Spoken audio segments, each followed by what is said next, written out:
আসসালামু আলাইকুম। আমরা হয়তো অনেকে গার্মেন্টসে চাকরি করি। ইন্টারভিউয়ের সময় অনেক প্রশ্ন আসে, আমরা জানি না। তাই এই ভিডিওতে আমি যে বিষয়টি উপস্থাপনা করছি খুবই একটি জানার মতো বিষয়। গার্মেন্টস শব্দ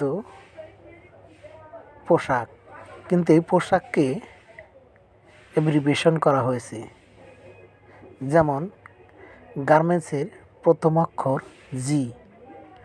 জি হচ্ছে গ্রুপ অর্থাৎ সমষ্টি। অ্যাটাচ অর্থ একত্র আবদ্ধ হওয়া।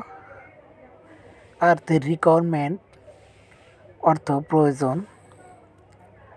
এমতে ম্যানুফ্যাকচারিং উৎপাদন।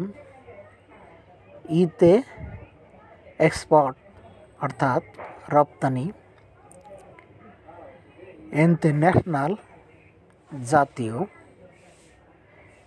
টিতে ট্রান্সপোর্ট পরিবহন। এসতে সার্ভিস অর্থাৎ সেবা। তাই গার্মেন্টসের পোশাকের ভিতরে যে সমস্ত বিষয়গুলি আছে সেগুলো এই ভিডিওতে জানালাম।